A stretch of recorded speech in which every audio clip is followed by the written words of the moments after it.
Hello everyone, today we are going to discuss about learning theories.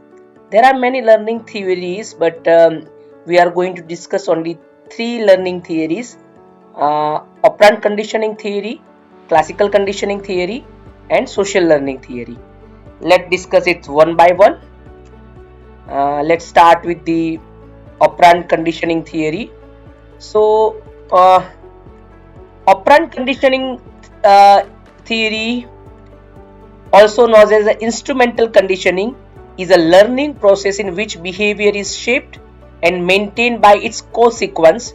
This theory was developed by B.F. Skinner, and which was a extended work of Edward Law effect. So once we talk about operant conditioning theory, here you can see in image. Here we need to understand the two terminology: reinforcement and punishment. So once we talk about reinforcement, there are two types of reinforcement: positive and negative.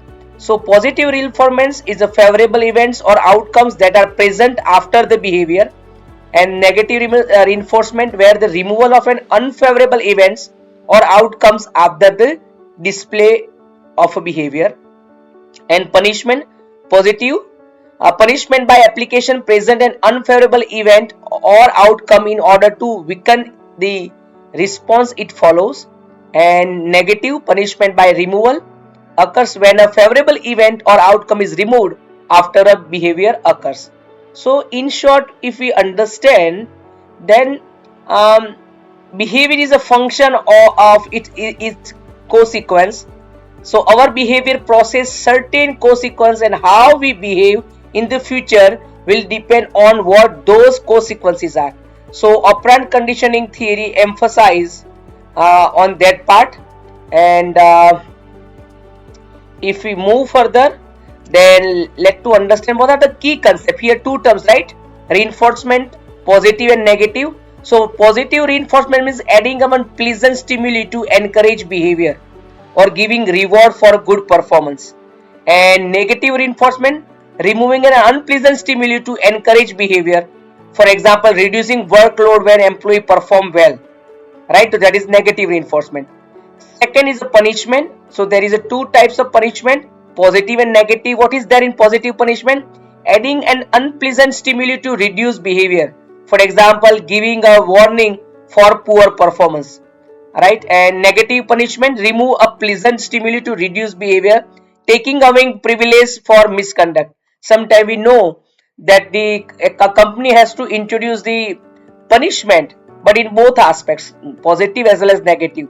So in a positive punishment, what will do when the person is it's not performing as per the requirement, to just we warn them about poor performance. We do an effective communication with the employee.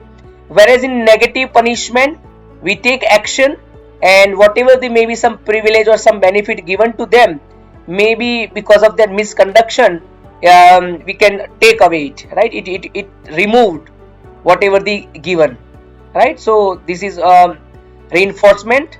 And reinforcing successing approximation of the desired behavior. And if we talk about schedule of reinforcement, so sometimes there is a fixed ratio, reward after set number of response. There are some variable ratio we set, reward after a random number of response. Then fixed interval, reward after a set time, maybe monthly. For example, monthly salary, that is a fixed interval, right? Then variable interval, rewarded at unpredictable time intervals. Maybe sometimes we do some inspection or any visit, and we found that the people are really working well. So at that time, unconditionally we announce some reward to the people, right? That is a variable one. So it depends, right? What is the application of operant conditioning theory? If we talk about in education, then operant conditioning used in classroom through reward system. For example, whenever you appear any class test or any parameters which really identify or evaluate your performance, so there will be a reward that is there in your education. If we talk about workplace, is applied through performance based incentives.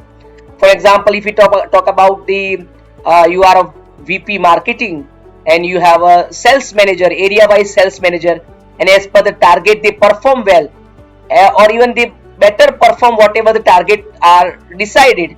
At that time we provide the incentives, right, to the people just to motivate them. And in parenting, operant conditioning helps children's behavior through reinforcement and punishment. Once we were kid, right, at a time definitely sometimes punishment was given to us, right, so both way. Maybe sometime it's a negative or sometime maybe it's a positive. And reinforcement always be once we perform better or something like that, there will be the treat some, maybe some gifts, maybe some surprise from the parents. So always operant conditioning theory helps, right, to motivate the people. And so we can come to know ki how to improve the performance of our people and how we make them more in a learning way. Now second one is the classical conditioning theory. So classical conditioning theory was introduced by Ivan Pavlov, and in classical conditioning theory is a form of associated learning where a neutral stimuli becomes associated with the meaningful stimulus, eliciting a similar response. This theory, as I told, developed by Ivan Pavlov. If you look at this particular picture, you come to know about it that here is one unconditional response from the dog, and unconditioned stimuli means that some food is there, and after watching a food, right, he starts salivation. And in second picture you can see that we haven't kept any food in front of the dog, just we are ringing a bell, but there is no response. And after adding a condition, right, sorry, during condition along with the food we are ringing a bell, but look at the dog has already have seen the food, that's why he started the salivation along with the bell. And after condition we started to ring a bell, and then also food is not there, then also dog started salivation, because we kept the condition that once bell ring food come. That's why here you can see in the fourth picture dog is started salivation. So this is what we call as a to keep some condition as a stimulus. Now here are the five concepts we need to understand. First is unconditioned stimulus, a stimulus that naturally trigger a response, for example food. Then unconditional response, a natural reaction to the unconditioned stimulus, that is a salivation to food. Then neutral stimulus, a stimulus that initially has no response. Once we started a bell, in the second picture you have seen that we started a bell but there is no response from the dog. Then conditional stimulus, a previously neutral stimulus that after associated with the unconditional stimulus trigger a response, means during giving a food, along with the food we are ringing bell as well, right? And fifth, conditioned response, a learned response to the conditioned stimulus, that though we have not offered any food in front of dog, then also by hearing a bell the dog started salivation. You can see here, right, in fourth picture here, right, the fourth picture, that though there is no food in front of the dog, then also by hearing the volume and noise of the bell, dog started salivation. So this is what the operant conditioning theory.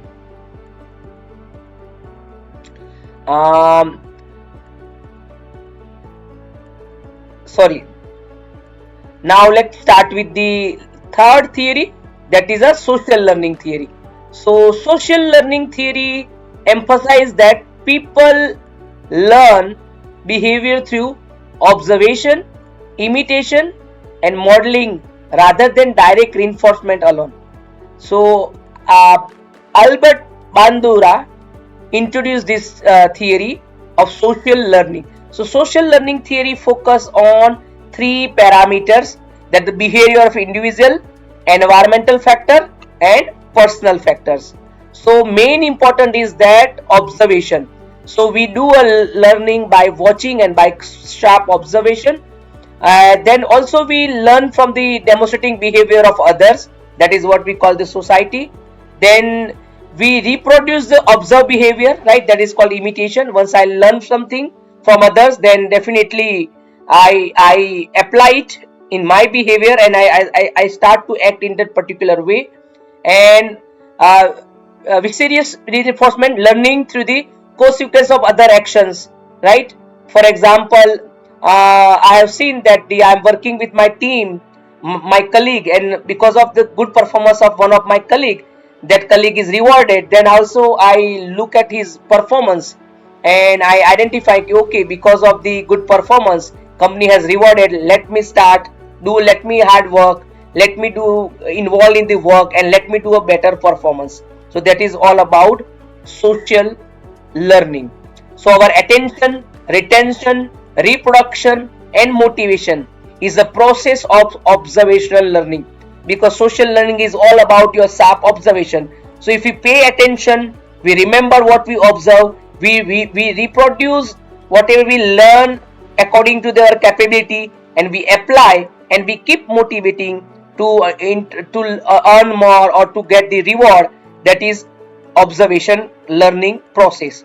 So once we talk about application, so once we talk about in education, teachers serve as a role model for the student, right?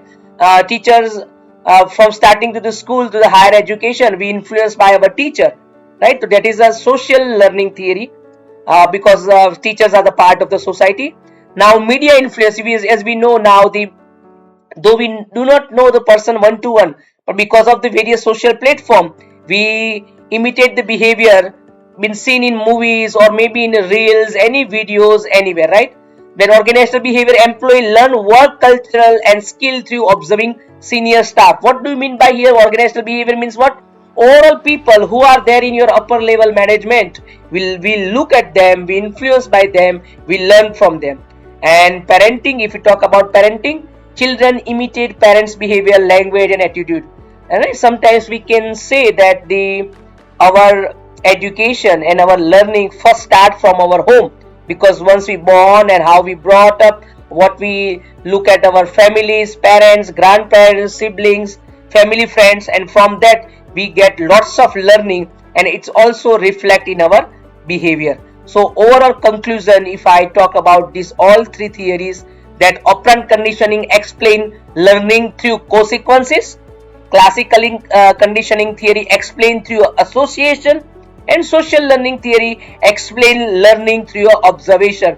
If you remember these 3 points, then also it will be easy for you to explain in detail, right? Again, I am repeating, operant conditioning explain learning through consequence, classical conditioning explain learning through association, and social learning explain learning through observation and imitation. So these all theories are widely applied in any education or any business or marketing or psychology or any corporate field, and even in everybody day-to-day life as well, to influence the behavior and improve learning experience. So I hope you have understand briefly about operant conditioning theory, classical conditioning theory, and social learning theory. Thank you. See you in the next session.